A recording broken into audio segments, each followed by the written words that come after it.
Question number 86.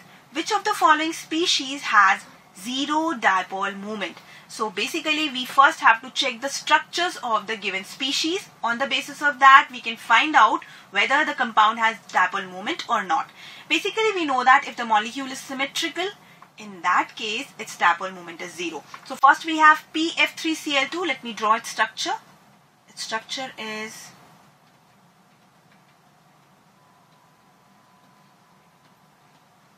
this way.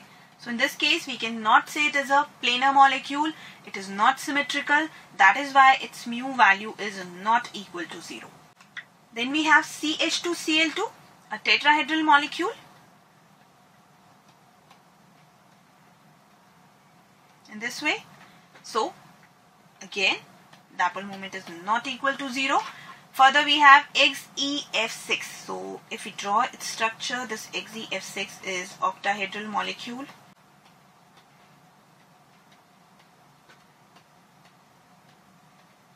And there is a lone pair also. And in this case mu value is also not equal to 0. It means dipole moment is not 0. We are left with the fourth one. That is BF4 negative.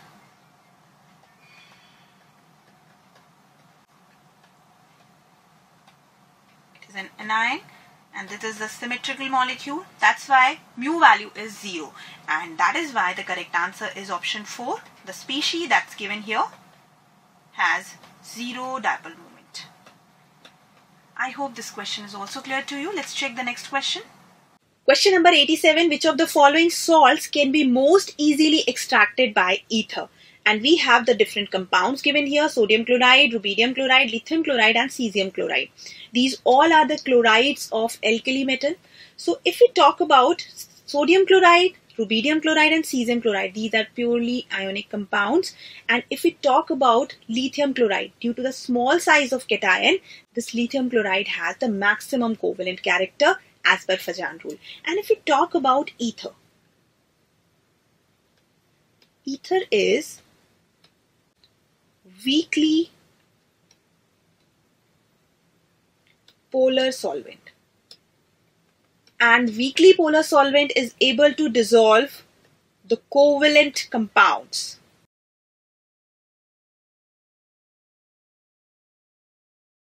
It can dissolve.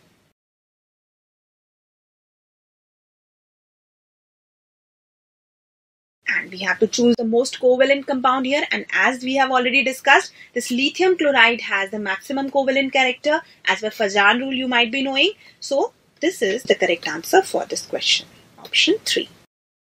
I hope this question is clear to you. Now let's move on to the next question. Question number 88. Select the incorrect statement regarding resonating structures. We have given statements and we have to find out the incorrect statement. The first statement: resonating structures have same number of paired and unpaired electron. This is the correct statement. The number of paired and unpaired electron does not change during the formation of resonating structure. So this is the correct statement, not the incorrect one. Further, have identical electronic arrangement. We should know that if we talk about resonating structure, electronic arrangements can be variable, because on that basis we make different resonating structure. So this is a statement that is incorrect. Then we have, they have identical arrangements of all of the atoms. Yes, the position of atoms is not changing here. So this is also the correct statement. And then they have nearly same energies. Yes, it is also true. So which statement is incorrect regarding resonating structure? Statement number 2. And that is also the correct statement, option for our question. Now let's move on to the next question. Question number 89. The bond order of ClO bond in ClO4 negative ion and NO bond in NO3 negative ion respectively are. This question can be solved with the help of the resonating structure, as we should know that whenever we talk about bond order, that can be calculated by formula total number of covalent bonds between two atoms about which we are talking,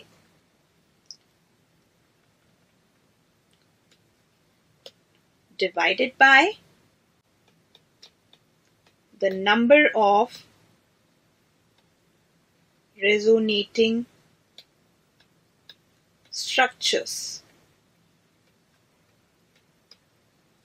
Now, first let's check the resonating structures of ClO4 negative.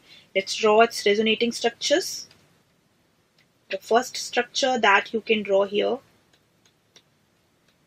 is this. The next resonating structure is the same position of atoms should be there, but only the electron pair can be changed their position this way. The next structure that you can draw here is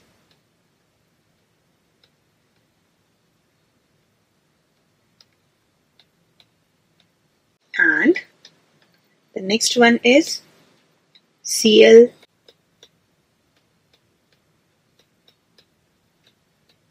So total number of resonating structure in this case are 4. Now bond order can be calculated. Total number of the covalent bond between two atoms. The two atoms are chlorine and oxygen. We can consider any of the resonating structure. In this case, one bond is here. Then two bonds are present here. Then 2 plus 2. Total 7 bonds are there. So this is 7 upon number of resonating structure. How many resonating structures we have drawn here? 1, 2, 3 and 4. 7 by 4. And if you solve this, this would be 1.75. Total number of resonating structure. And if we talk about NO3 negative, let's draw its structure this way. The first structure. The second structure is this one, and then we'll draw here the next structure, and the third structure is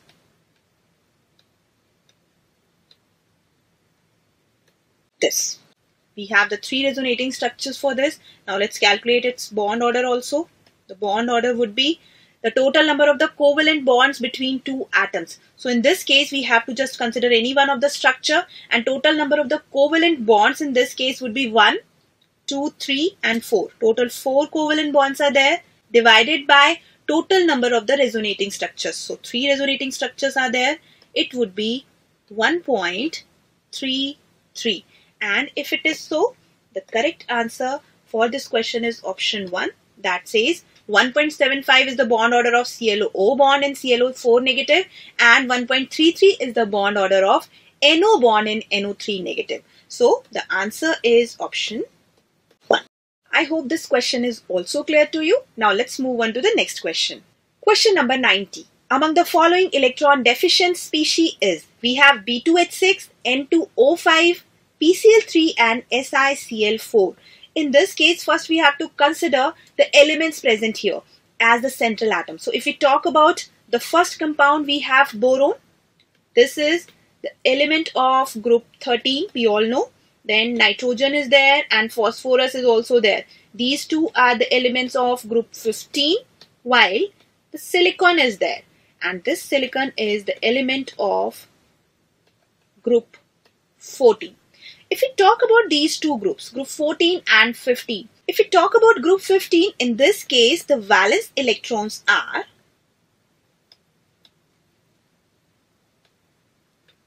5. And it can easily take 3 electrons to complete their octet. While if we talk about the valence electron, in case of group 14, these are 4. They can share their electron to complete their octet. But if we talk about boron, this is the element of group 13, and in this case the valence electrons are 3. And in this case it needs 5 more electrons to complete its octet. So if we talk about B2H6, it's the dimer of BH3, and in this case this boron is acting as the electron deficient species because its octet is not completed in case of BH3. That's why it dimerized to form B2H6. So the electron deficient species is given in option 1, and that is the correct answer for our present question. And this is the last question of the chemistry part. Thank you so much for watching.